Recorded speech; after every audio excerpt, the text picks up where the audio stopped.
عزیز ساتھیوں، اللہ تبارک و تعالیٰ کی طرف سے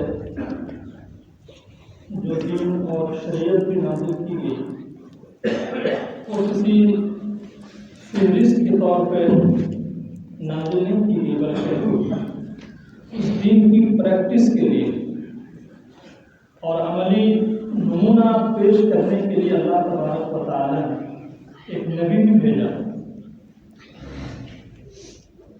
اگر صرف کتاب آئی ہوتی اور کوئی عملی نمونہ پیش کرنے والا اللہ کا نمائندہ نہ آیا ہوتا تو دین کے جو مقتضیات ہیں، دین کے جو مطلوب اعمال ہیں، اس سلسلے میں بڑا اعتراض ظاہر ہوتا، کو یہ متفقہ شکل نہیں آ پاتی۔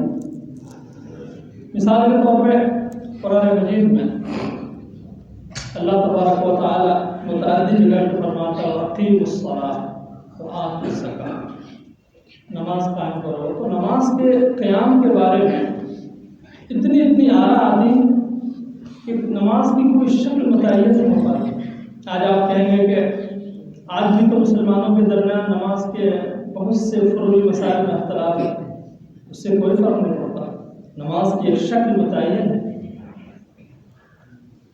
چند چیزوں میں جو جزئی اختلاف ہے وہ جزئی اختلاف اللہ کی مطلوب ہے، وہ ہر چیز میں مطلوب ہے۔ یہ دنیا اختلاف پر مبنی ہے، لیکن وجود کے لیے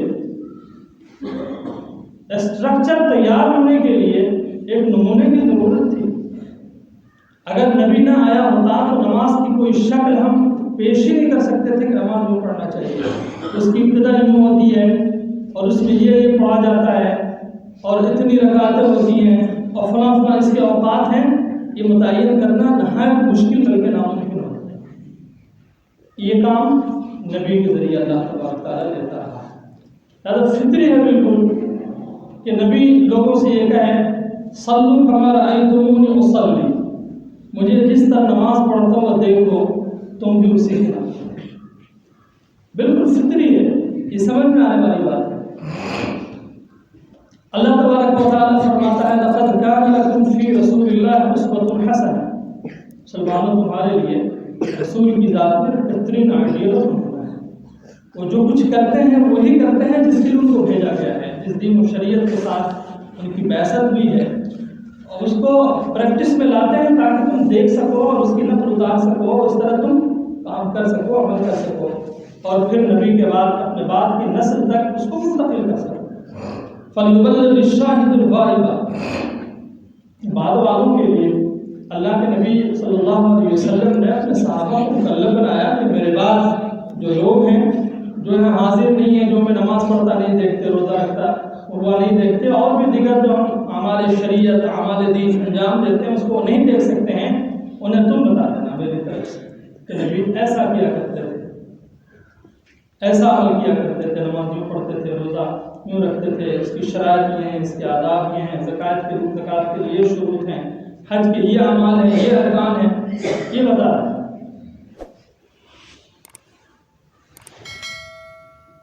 ابھی چند مسائل ہر زمانے ہی میں کچھ شخصیات ظاہر ہوتی ہیں اور آرا کا اختلاف سامنے آتا ہے۔ بہت سے مسائل میں آرا کا اختلاف بالکل ناگزیر ہے، اس کو تو ہمیں نارملی لینا ہے، لیکن اس میں جو ترجیح کی شکل ہے اسے ہمیں متعین کرنا پڑتی ہے۔ مسلمانوں کے ہاں جو بہت سی چیزیں معمول بھی ہیں ان میں سے ایک داڑھی بھی ہے۔ داڑھی کا مسئلہ مختلف شروع دور میں نظر نہیں آتا۔ جن لوگوں نے تھوڑا بہت اختلاف کیا ہے وہ متقدمین نہیں بلکہ متأخرین ہیں یا معاصرین ہیں۔ معاصرین کا مطلب 2-3 صدی پیچھے کے لوگ ہیں۔ مثلا شوافع میں کچھ لوگوں نے داڑھی کے مسئلے میں کہا کہ داڑھی حلق کرنا یہ حرام نہیں ہے، مکروہ ہے، لیکن یہ متقدمین شوافع نہیں ہے۔ شوافع میں سے جن لوگوں نے یہ کہا ہے وہ بعد کے لوگ ہیں، جیسے ابھی مشہور ان کے ایک فقیہ گزرے ہیں شیخ ابو زہرہ، انہوں نے اپنی کتاب میں اصول فقہ میں ذکر کیا ہے کہ داڑھی نبی پاک علیہ السلام کی سنت عادیہ میں سے، لیکن شک گزرتا ہے کہ ابو زہرہ کا جو زمانہ ہے اور مصر کا جو ملک ہے، اس ملک میں مغربی سامراج کی وجہ سے ان کی نفسیات کا اثر پڑا، اس کا شبہ گزرتا ہے۔ خود میں نے ذاتی طور پہ بہت سے مصر کے علماء سے بات کی تو انہوں نے اس کو تسلیم کیا کہ ہماری ابھی جو جدید نسل آ رہی ہے ازہر سے، ان میں داڑھی رکھنے کا رواج پیدا ہو رہا ہے۔ اس کا صاف مطلب یہ ہے کہ اس سے پہلے جو لوگ تھے وہ کسی تہذیبی اثر کے نتیجے میں وہ داڑھی کاٹنا یا داڑھی مڈانا یا داڑھی چھوٹی کرنے پر مجبور تھے۔ شیخ احمد امین، آپ حیاتی میں دیکھ لیجیے، انہوں نے اپنا واقعہ لکھا ہے کہ جب میں جوان تھا تو پوری داڑھی تھی، ازہر سے پڑھ کے جب نکلا پوری داڑھی تھی، لیکن جب زندگی کے مختلف شعبوں میں جاؤ، ڈاک آفس جاؤ، بس اسٹیشن جاؤ، پولیس اسٹیشن جاؤ، بازار میں جاؤ، مارکیٹ میں جاؤ، کسی آفس میں جاؤ، کسی دکان پہ جاؤ، تو یہ محسوس ہوتا کہ لوگ اہمیت نہیں دے رہے، کام نہیں ہوتا۔ تو آج ہی جا کر ایک دن میں نے داڑھی کو پکڑا اور اس کو میں نے موڑ دیا، میں نے کہا جا، تیری وجہ سے بہت حرج ہوتا ہے، اور اس کے بعد پھر میں جینٹل مین ہو گیا، اب مہذب لوگوں میں سمجھے جانے لگا۔ تو یہ چیز نہ مسلمانوں کی روایت کی ہے نہ کتاب و سنت کی ہے، یہ مصر کی تہذیب کا ایک سانحہ تھا۔ احمد امین کی کوئی بھی تحریر پڑھ سکتا، انہوں نے اپنی آپ بیتی لکھی ہوئی ہے۔ تو یہ تہذیبی اثر کا نتیجہ ہے۔ مغربی سامراج ہندوستانی کو دیکھ لیجیے، خود یہاں پر بھی جو متقدم لوگ ہوں بتایا کرتے ہیں کہ کسی زمانے میں جب پہلی بار جب انگریز آئے ہیں تو انگریزوں کی شکل جب یہاں کے لوگوں نے دیکھی تو ہنستے تھے کہ کیسے لگتے ہیں، بالکل عجیب لگتے ہیں، عورتوں کی طرح لگتے ہیں، اور انہیں جیسے ان کی زبان سے نفرت تھی ویسے ان کی وضاحت سے بھی نفرت تھی، خاص طور سے مسلمان بالکل پسند نہیں کرتے۔ لیکن دھیرے دھیرے جب وہ رہنے لگے تو چونکہ وہ فاتح تھے، وہ حکمران تھے، جگہ جگہ ہر موڑ پہ ان کی ضرورت پڑتی تھی، وہ ہمارے آقا کی طرح تھے، ہر جگہ ان کی سفارش کی اور ہر جگہ ان کی کرم فرمائی کی ضرورت ہوتی تھی، تو فطری طور پہ لوگوں پہ اثر ہوتا ہے، لوگ مفتوح جو قوم متاثر ہوتی ہے نا بلکہ مرعوب ہوتی ہیں، دھیرے دھیرے ان کی شکل سے مانوس ہوئے، ان کی شکل خوبصورت لگنے لگی۔ اب کچھ انگریز ایسے آئے جن کے داڑھی نہیں تھی، مونچھیں بھی وہ اڑا کے آنے لگے، تو شروع طور پہ خوب ہنستے تھے، کہتے تھے یہ تو بالکل عورت ہے، ہنستے تھے وہ، بتاؤ داڑھی ہے نا مونچھ ہے، لیکن دیکھتے دیکھتے وہ بغیر داڑھی مونچھ کے لوگ خوبصورت لگنے لگے، اور ہندوستان کے لوگ آرزو کرنے لگے کہ ہم بھی ایسے ہی نظر آئے۔ چنانچہ بڑی تعداد میں ایسے جنٹل مین ملیں گے جن کے داڑھی ہے نہ مونچھ ہے، اللہ نے سب دی ہے، لیکن وہ اپنے ہاتھوں داڑھی اور مونچھ سے بنانا شروع کر دیا۔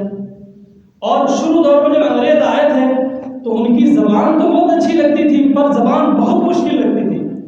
برصغیر کے علاقے کے لوگ انگلش کو بہت مشکل سمجھتے تھے۔ انگریز بہت ذہین قوم ہے، اس میں کوئی شک نہیں، ہمیں ماننے میں کوئی شک نہیں ہے، اور ہم اس کو کوئی مروبیت نہیں سمجھتے، ان کی ذہانت ہے، ذہانت کی بنیاد پہ سب کچھ کیا، بہت کچھ کیا انہوں نے۔ ہمارا ملک کو اگر فتح کیا تھا ذہانتی کے طور پہ کیا تھا، چالبازی ہو جو بھی ہو، اور ہم فرسودہ ہو چکے تھے اس لیے مفتوح ہیں۔ کسی زمانے میں 700-750 سال مسلمانوں نے کیوں حکومت کی تھی؟ کچھ اوصاف تھے ان کے اندر، جب انگریز آئے ان سے بلند اوصاف ان کے اندر ہو گئے ہوں گے، مسلمان فرسودہ ہو گئے ہوں گے، تسلیم کرنا پڑے گا۔ تسلیم نہیں کرنے سے حقائق تھوڑی بدل جاتے ہیں، بلکہ بدلنے کی امید ہوتی ہے تسلیم کرنے کے بعد۔ پھر اپنی پاسپورٹ سے آدمی کرتا ہے، اپنا جائزہ لیتا ہے۔ تو انگریز جب آئے ہیں تو ان کی زبان یہاں کے لوگوں کو بہت مشکل لگتی تھی، چاہتے تھے کیسے ہی بولیں لیکن نہایت مشکل لگتی تھی۔ انگریز یہ محسوس کرتے تھے کہ یہ ہندوستانی لوگ ہیں، ہماری زبان کو بہت مشکل لگتی ہے، چنانچہ انہوں نے اپنی زبان کی تصحیح کرنا شروع، اور انہوں نے اپنی زبان پر اتنا کام کیا۔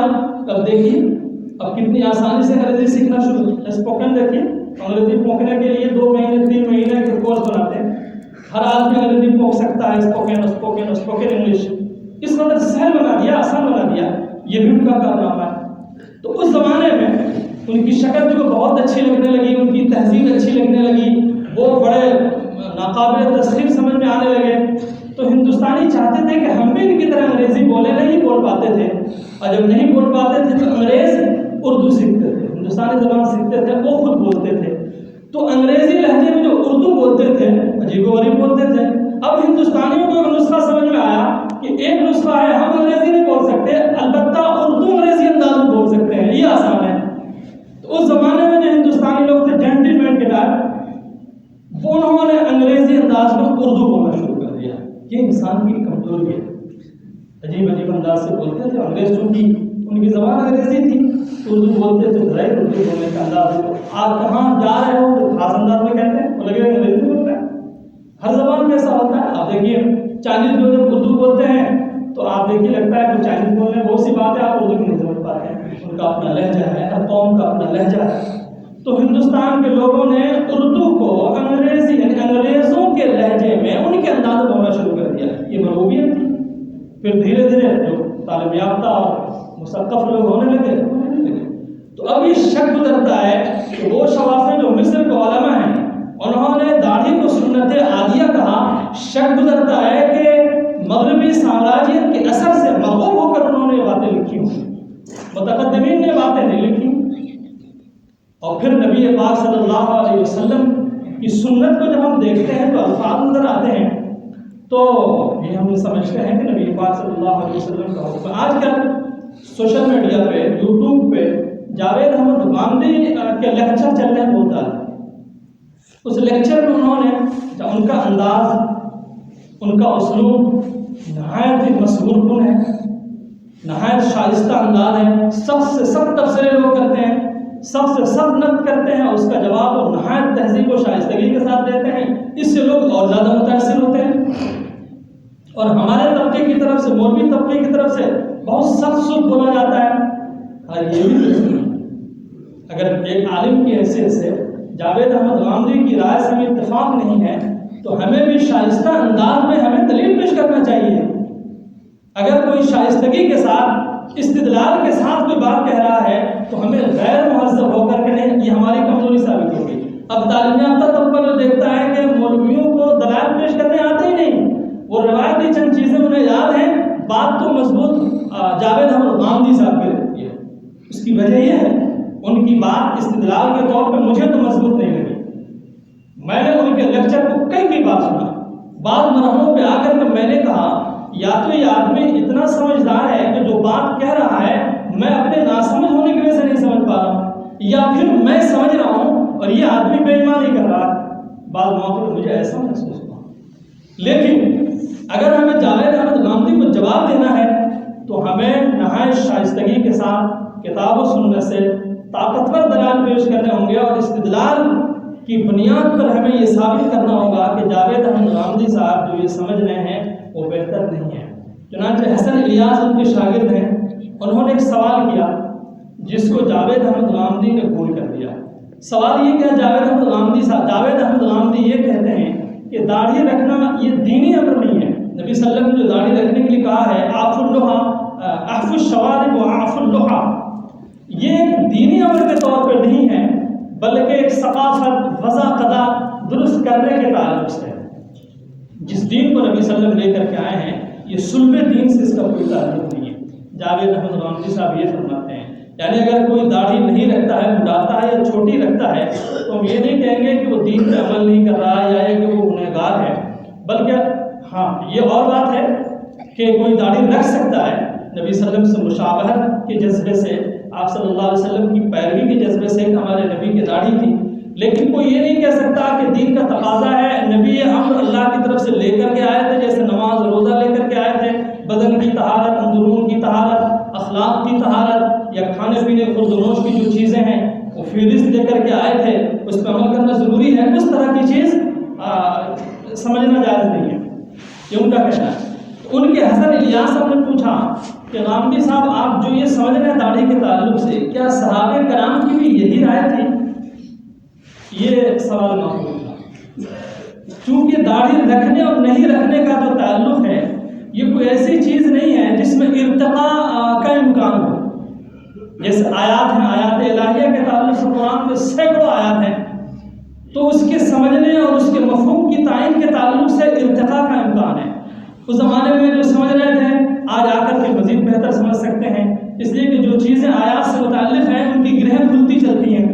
لیکن نماز میں کیا ڈیولپ کریں گے؟ نماز پڑھنے کا جو طریقہ صحابہ کے زمانے میں تھا، کیا ایک صدی کے بعد اس پر ڈیولپ اور ارتقاء کی امید تھی؟ حج میں کچھ ارتقاء کا عمل پیش آئے گا؟ نہیں آئے گا. تو داڑھی اگر نبی پاک علیہ السلام نے کہا کہ مونچھیں چھوٹی کرو اور داڑھی بڑھاؤ، تو کیا اس سلسلے میں جو کچھ سمجھا صحابہ نے اور جو مذہب کا داڑھی اور مونچھ کے تعلق سے تھا وہ کیا تھا، وہ کیا سمجھ رہے تھے؟ یعنی نبی صلی اللہ علیہ وسلم جو فرما رہے ہیں یہ دینی امر نہیں ہے اور یہ ہمارے اختیار پر مبنی ہے، چاہے تو رکھیں۔ وہاں پر انہوں نے یہ کہہ کر کے بات ختم کر دی کہ یہ بحث صحابہ کے درمیان آئی ہی نہیں تھی، یہ بحث بعد میں پیدا ہوئی ہے۔ تو صحابہ کے درمیان بحث کس بات کی نہیں آئی تھی؟ بحث اس بات کی نہیں آئی تھی کہ داڑھی نہیں بڑھا سکتے، اس لیے کہ سب کے سب داڑھی رکھ رہے تھے، نبی کے حکم پر سب عمل کر رہے تھے۔ اب سوال پیدا ہوتا ہے کہ نبی صلی اللہ علیہ وسلم نے یہ کہا کہ احف الشوارب واعف اللحى، کہ مونچھیں کٹاؤ، مونچھیں چھوٹی رکھو، داڑھی بڑی رکھو۔ تو ایسے سمجھ میں آتا ہے کہ شاید کچھ ایسے لوگ بھی رہے ہوں گے جن کی مونچھیں بڑی بڑی رہی ہوں گی اور داڑھیاں چھوٹی رہی ہوں گی، یا ایسا بھی ہو سکتا ہے کہ مونچھیں تو خوب رہی ہوں گی، داڑھیاں نہیں رہی ہوں گی، دو شکل ہو سکتی ہے۔ آپ صلی اللہ علیہ وسلم نے کہا ترتیب یہ ہے کہ مونچھیں چھوٹی کرو، خوب بات الفاظ ہے، خوب چھوٹی کرو، کاٹو اسے، چھوٹی کرو، اور داڑھیاں بڑھاؤ۔ تو کیا صحابہ اعتراض کر سکتے تھے؟ صحابہ نے ایسے عمل شروع کیا ہوگا اگر ان میں سے کوئی ایسا کر رہا تھا؟ بعض لوگوں کا خیال ہے کہ یہودیوں کے بارے میں نبی صلی اللہ علیہ وسلم کے سامنے پیش کیا گیا کہ جو یہودی ہیں وہ مونچھیں بڑی رکھتے ہیں اور داڑھیاں چھوٹی رکھتے ہیں، تو آپ نے فرمایا کہ مونچھیں چھوٹی رکھو، داڑھیاں بڑھاؤ۔ تو پھر سب اسی طرح عمل کر رہے ہوں گے، تو وہاں یہ سوال ہی کہاں پیدا ہو سکتا تھا کہ نبی صلی اللہ علیہ وسلم کی اس کہنے کے بعد داڑھی کاٹ سکتے ہیں یا نہیں، موڑ سکتے ہیں یا نہیں، عمل اسی کے مطابق چلتا رہا۔ تو یہ سوال کیسے پیدا کیا جا سکتا ہے کہ صحابہ کے درمیان اس پر کوئی گفتگو ہوئی نہیں، ان کا عمل دیکھا جا سکتا ہے اور صدیوں یہ عمل چلتا رہا؟ تو اصل جواب یہاں دینا چاہیے تھا کہ صحابہ کا اس سلسلے میں کیا خیال تھا۔ اگر خیال منقول نہیں ہے تو ان کا عمل منقول ہے، اور نبی پاک صلی اللہ علیہ وسلم کا حکم منقول ہے مختلف الفاظ سے، مختلف الفاظ ہیں اس سلسلے میں۔ اور ایک آخری طور پہ ایک چیز اور بھی کہ غامدی صاحب کا ایک چیز اور بھی مشہور ہے، سوشل میڈیا میں چونکہ ہر آدمی کے پاس، طالب علم کے پاس، استاد کے پاس، عام آدمی کے پاس، ہر ایک کے پاس موبائل ہے اور وہ سوشل میڈیا میں دیکھتا ہے کہ لیکچر ہو رہا ہے، ایک عالم میں بہت اچھی باتیں کرتے ہیں، سنتا ہے، تو آج کل کنفیوژن عام ہونے کے امکانات بہت زیادہ ہیں۔ وہ ایک مجلس میں کئی لوگوں کی تقریر سنتا ہے اور الگ الگ تقریر سنتا ہے، تو کنفیوژن مبتلا ہوتا ہے۔ لیکن کان کھول کے سن لیں، وہ لوگ جو عالم نہیں ہیں ان کے لیے عذر نہیں ہے کہ 4 5 10 تقریریں سن رہے ہیں اور کنفیوژن پیدا کرنے والی تقریریں ہیں تو وہ معذور نہیں ہوتا۔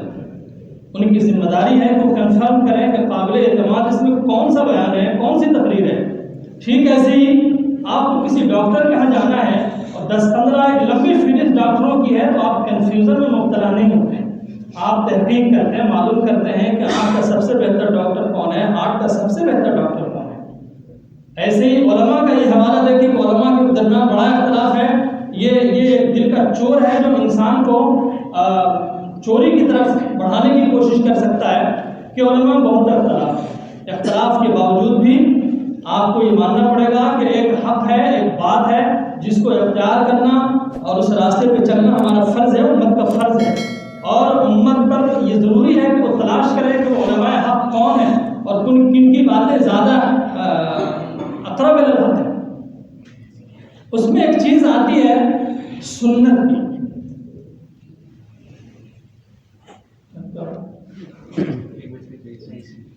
انشاءاللہ